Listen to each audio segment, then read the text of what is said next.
ఇక్కడి నుంచి ఒక్క బనానా ఎక్స్పోర్ట్ చేస్తున్నామంటే అది తెలుగుదేశం పార్టీ దూరదృష్టి అని చెప్పి నేను మీకు తెలియజేస్తున్నా. ఎప్పుడు కూడా పంటలు వస్తాయని ఆశ లేని జిల్లా, ఎడారిగా మారిపోతుందనుకున్న జిల్లా, సమైక్య ఆంధ్రప్రదేశ్లోని పేదరికంలో 2వ స్థానంలో ఉండే జిల్లా అనంతపురం జిల్లా ఒకప్పుడు. అలాంటి అనంతపురం జిల్లాలో కియా మోటార్స్ వచ్చింది. ఇంకో పక్కన మనం పండించిన పంటలు ప్రపంచమంతా వెళుతున్నాయి. దీనికి కారణం తెలుగుదేశం పార్టీ దూరదృష్టి, నీళ్లు తేవడం, హంద్రీ నీవా, హెచ్ఎల్సి లాంటివన్నీ కూడా తీసుకొచ్చి మనం ముందుకు పోయే పరిస్థితికి వచ్చాం. అయితే మీకు అందరికీ అనిపించవచ్చు రాత్రి అన్ని పనులు అయిపోవు. మీకు మీ ఇంట్లో కూడా మీకు అనుభవం ఉంటుంది. సంకల్పం మంచిదైనా కొంత సమయం కూడా పడుతుంది. నా ఆలోచన ఒకటి, నేను మళ్ళీ ఒకసారి విజన్ 2047 తయారు చేస్తున్నాను. 20 ఏళ్లకు మునుపు హైదరాబాద్కు విజన్ 2020 ఇచ్చాను. ఇక్కడుండే యువతకు మీకు ఒక ఆలోచన ఉంటుంది. ఈరోజు దేశంలోనే నెంబర్ 1 నగరం ఏదంటే దానికి చిరునామాగా హైదరాబాద్ తయారైందంటే 25 ఏళ్లకు మునుపు నేను రూపకల్పన చేసిన నగరం అది. ఈరోజు అందుకనే 2047కి ఆంధ్రప్రదేశ్ రాష్ట్రం భారతదేశంలో నెంబర్ 1 రాష్ట్రంగా ఉంటుంది. దానికి శ్రీకారం చుడుతున్నాం, విజన్ తయారు చేస్తున్నాం. అందులో నేమకల్లు ఎక్కడుండాలి, మీ కుటుంబం ఎక్కడుండాలో కూడా మీరు ఆలోచించుకోవాలి. నేను విజన్ చెప్పినా, అభివృద్ధి చేస్తానని చెప్పినా అదేదో కొంతమందికి చేసేది కాదు. సమాజ హితం కోసం చేస్తున్నా, పేదరిక నిర్మూలన కోసం చేస్తున్నా, మన బిడ్డల భవిష్యత్తు కోసం చేస్తున్నా. ఈరోజు మన పిల్లల్ని బాగా చదివిస్తే ప్రపంచాన్ని శాసించే శక్తి, తెలివితేటలు మన పిల్లలకు ఉన్నాయి. ఇటీవల కాలంలో ఆ విషయం కూడా మాట్లాడుతున్నా. జనాభా తగ్గిపోతా ఉంది. ఒకప్పుడు ఒక ఇంట్లో ఎక్కువ మంది పిల్లలు ఉండేవాళ్ళు. ఇప్పుడు పిల్లల సంఖ్య కూడా తగ్గిపోయింది.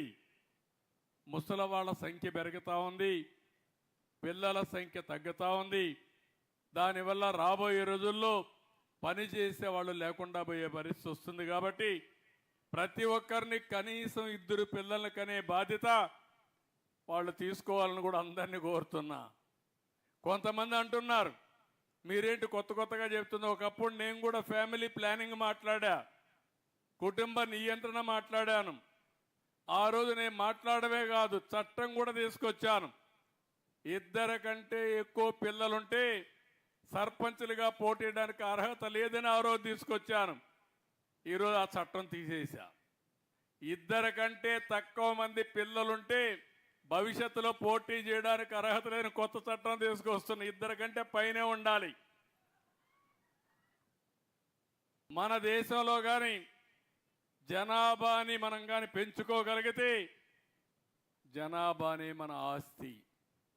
కుటుంబంలో 5 మంది ఉంటే 5 మందిని సమర్థవంతంగా పనిచేపించే విధానానికి శ్రీకారం చుడితే భూములు కాదు మన ఆస్తి, లేకపోతే డబ్బులు కాదు మన ఆస్తి, మన కుటుంబమే మనుషులే ఆస్తిగా తయారవుతుందని చెప్పి కూడా నేను మీకు తెలియజేస్తున్నా.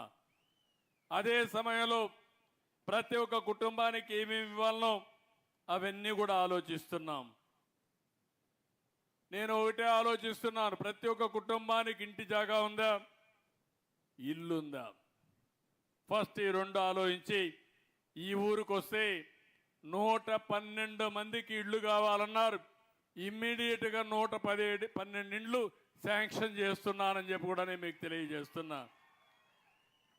అదే మరిగా అర్హులందరికీ పింఛన్లు ఇచ్చే బాధ్యత మాది. అది కూడా వెరిఫై చేయమన్నాను. అది వెరిఫై చేసి అర్హులందరికీ పింఛన్లు ఇస్తాం. ఎవరైనా సరే రేషన్ కార్డ్స్ కూడా, కొంతమంది కుటుంబం విడిపోతుంది, కొత్త రేషన్ కార్డులు కావాలంటారు, అలాంటివి కూడా ఇస్తాం. ఇంకో పక్క ఇంటింటికి మంచినీళ్ళు ఇచ్చే బాధ్యత, ట్యాప్ నీళ్ళు ఇచ్చే బాధ్యత తీసుకుంటాం. అది కూడా సస్టైనబుల్ వాటర్. ఎక్కడైతే రిజర్వాయర్ ఉంటుందో ఆ రిజర్వాయర్ నుంచి తీసుకొచ్చి గ్రామాలు కానీ టౌన్లో కానీ ఇంటింటికి ట్యాప్ ద్వారా సురక్షితమైన మంచినీళ్ళు ఇచ్చే బాధ్యత ఈ ప్రభుత్వం తీసుకుంటాం. ఇంకో పక్క ఇంటింటికి కరెంట్ ఇవ్వడం, టాయిలెట్లు పెట్టడం, ఇలాంటివన్నీ పెట్టి ఇంకొక విషయం కూడా మిమ్మల్ని అందరినీ కోరుతున్నాం. ఒకప్పుడు కరెంటు కావాలంటే ఎక్కడి నుంచో వచ్చేది. ఇప్పుడు సూర్య గారి కింద మీ ఇంట్లోనే కరెంటు తయారు చేసుకునే పరిస్థితి వచ్చింది. ఇక్కడ రూఫ్ ఉంది, అక్కడ మనం అంతా కూడా సోలార్ ప్యానెల్ పెట్టుకోవచ్చు. అక్కడ పెట్టుకుంటే కిందన లైట్లు, ఏసీలు వేసుకునే పరిస్థితి వస్తుంది.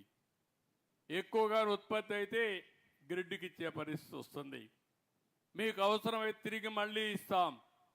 అందుకే ఎస్సీలకు, ఎస్టీలకు అందరికీ చెప్తున్నా, 200 యూనిట్ల వరకు కరెంటు ఉచితంగా ఇస్తున్నాం. కాబట్టి ఒక్క పైసా ఖర్చు లేకుండా మీకు ఉచితంగా సోలార్ ప్యానెల్స్ ఇచ్చి పెట్టించే బాధ్యత మాదని మీ అందరికీ హామీ ఇస్తున్నా.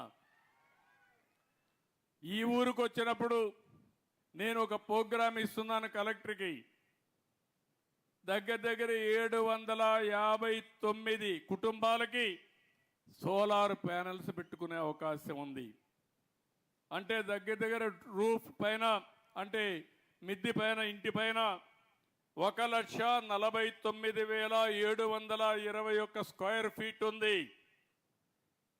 దీంట్లో 1,379 కిలోవాట్ల కరెంటు ఉత్పత్తి చేసే అవకాశం ఉంది. గవర్నమెంట్ బిల్డింగ్స్ ఒక 4 ఉన్నాయి. దాంట్లో ఒక 32 కిలోవాట్లు తయారు చేయొచ్చు. మీరందరూ ఒప్పుకుంటే భవిష్యత్తులో కరెంటు బిల్లు లేకుండా మీ కరెంటు మీరే ఉత్పత్తి చేసుకునే విధంగా నియామకాల్లో చేసే బాధ్యత మాదని మీ అందరికీ హామీ ఇస్తున్నా. దీనికి సబ్సిడీ ఇస్తాం. డబ్బులుండే వాళ్ళు కొంతమంది అప్పు తెచ్చుకోండి, లేకుంటే ఒక ఏదైతే రెస్కో కింద ఒక ఆర్గనైజేషన్ బిల్డప్ చేస్తాం. కలెక్టర్కి ఆదేశాలు ఇస్తున్నా, రేపటి నుంచి ఆ పని ప్రారంభిస్తారు. ఇంటింటికి మీరు ఎవరైతే